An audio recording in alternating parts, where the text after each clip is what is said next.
E a gente já começa falando então de Venezuela, né, gente? A gente acompanhou toda a repercussão que tem acontecido nos últimos dias, falas de Maduro por um lado, falas de Lula pelo outro, e ontem, então, o Tribunal Superior Eleitoral informando que não vai mais enviar os dois observadores que ia enviar para acompanhar a eleição presidencial na Venezuela, que vai acontecer nesse domingo. Essa decisão foi tomada depois de Maduro criticar o nosso sistema eleitoral brasileiro. Em nota, a Corte Eleitoral disse que, em face das falsas declarações contra as urnas eletrônicas brasileiras, que, ao contrário do que afirmam autoridades venezuelanas, são auditáveis e seguras, o TSE não enviará técnicos para atender convite feito para acompanhar o pleito no domingo. Aí a gente retoma aqui, então, que Maduro, sem provas, disse no discurso dele que nenhum boletim de urna é auditado no Brasil. Ele que também falou da situação na Colômbia e nos Estados Unidos. E aí, ainda segundo ele, a Venezuela tem o melhor sistema eleitoral do mundo, com 16 auditorias. Aí Lula declarou no começo da semana que tinha ficado assustado com a ameaça que Maduro tinha feito, falando ali de um banho de sangue caso o chavismo saia derrotado no pleito agora no domingo. O venezuelano tinha inclusive ironizado as falas de Lula, essa preocupação de Lula, dizendo que ele tinha que tomar um chá de camomila, né, Josias? E aí a gente segue acompanhando com muita preocupação toda essa situação. Vem se dando sinais, então, de que provavelmente resultados no domingo possam não ser aceitos. Não dá para saber certo ainda o que vai acontecer no domingo, mas a gente vê essa posição do TSE como importante, né? Uma vez que Maduro estava dizendo ali, de certa forma, que o pleito aqui no Brasil é passível de fraude, existe então essa resposta do TSE de por que vamos para lá, então, acompanhar o pleito, né, Josias? A decisão do TSE foi muito importante. A gente dizia aqui que a presidente do TSE, Carmen Lúcia, ela precisava tomar alguma decisão, precisava esboçar alguma reação, nem que fosse uma cara de nojo, mas não dava para ficar impassível diante do que disse o Nicolás Maduro, né?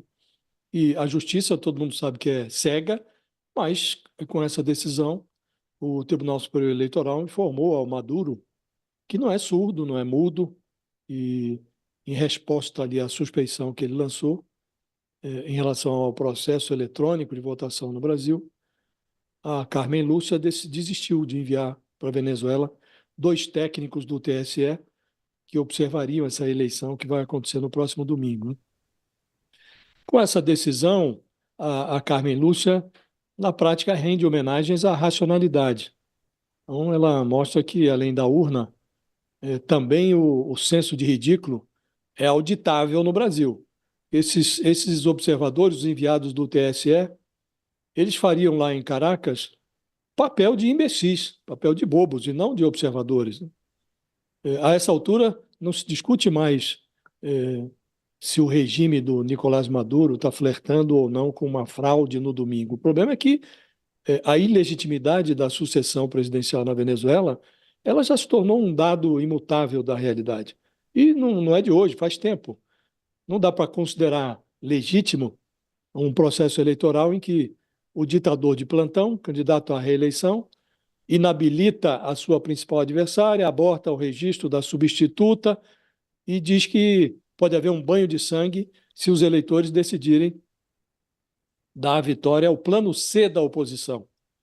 Então, essa conjuntura venezuelana, ela oferece à comunidade internacional, inclusive ao Brasil, duas notícias, uma boa e outra ruim.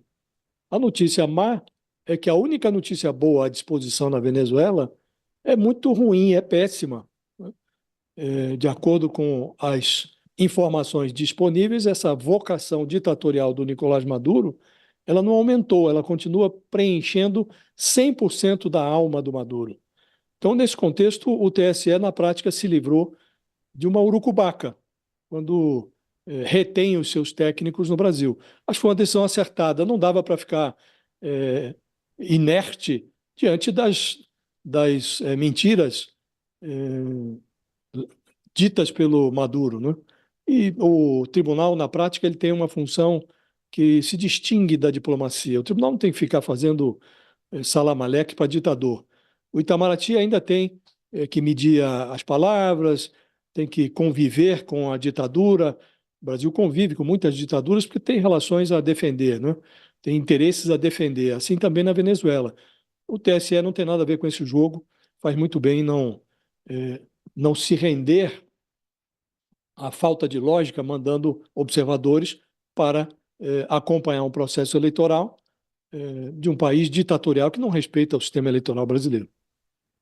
E aí fica a dúvida também quanto à participação agora de Celso Amorim, né, Sakamoto? Ele que vai, então, Josias aí comentando de diferenças de papel do TSE, de diplomacia e tudo mais. O que que a gente pode esperar, então, de acompanhar no domingo da presença, então, do governo lá de alguma forma? Desculpa. O TSE acerta em não ir, né, depois do ataque direto do Maduro, não fazia sentido nenhum.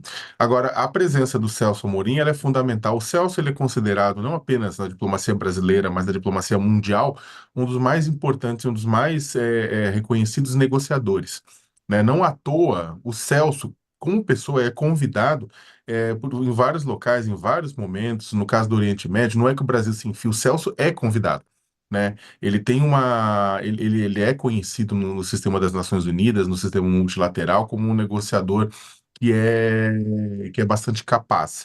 Então, o que acontece? Parte do sucesso do fato da gente estar tendo eleições agora, é isso que a gente precisa lembrar também, porque a autocracia do Maduro não queria e empurrar com a barriga ad eterno.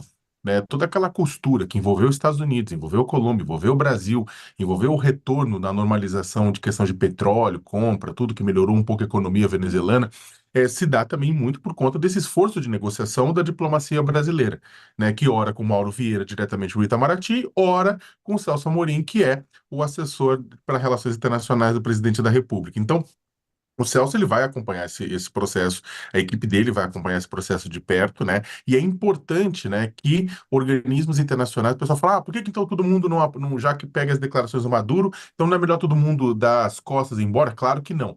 A eleição venezuelana precisa de observadores, precisa de países, precisa de Organização dos Estados Americanos, precisa de outras organizações internacionais, ou sociedade civil, ou de governos monitorando tudo que acontece exatamente para evitar excessos, né?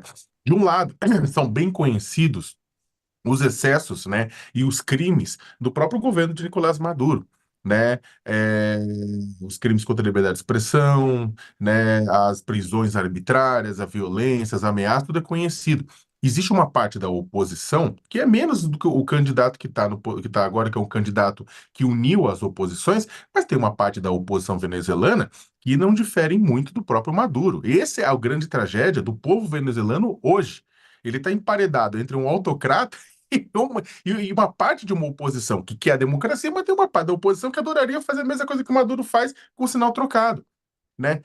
O povo venezuelano, ele é um povo que merece toda a nossa solidariedade por conta de estar emparedado nesse processo, no meio desse processo, né? Então, é fundamental que, né, haja observadores, é fundamental que o mundo não tire o olho da Venezuela para evitar uma catástrofe, né? O mundo não pode tirar o olho da Venezuela neste momento sobre risco de uma catástrofe, né? Há uma catástrofe maior, sim, uma catástrofe maior. Então, há uma chance grande da oposição assumir o governo, né, ganhar nas urnas, né? E aí você vai precisar de muita articulação para aquilo se manter, aquele barril de pólvora não explodir. E só para terminar, ontem até a gente estava conversando com o professor Leonardo Trevisan e eu joguei essa pergunta para ele, porque um dos pontos mais importantes nesse processo de transição, se a oposição ganhar, é os militares, são os militares da Venezuela. Não adianta a gente chegar e falar, não, os militares vão ter que aceitar o resultado e acabou. Em 64, também no Brasil, falar, militares, vocês não vão fazer golpe porque não pode, porque aqui é uma democracia. Cleo, ou 2022, né? Olha, militares, Marinha, você nunca vai entrar de cabeça num golpe. Aí ó, o almirante falou, tamo junto, né? E pro Bolsonaro. Então, o que acontece? Não é assim, vai ter que costurar. E os militares, nas últimas décadas de chavismo e madurismo, se entranharam no poder na Venezuela. Né? Eles ocupam espaços, né, da economia e do poder que são muito grandes. Aí, como é que vai fazer? Né? Como essa transição tem que ser também, vai ter que se conversar, vai ter que se dialogar muito com os militares, exatamente para evitarem o quê? Para evitarem que deem suporte para uma aventura autoritária negando o resultado das eleições por parte do Maduro.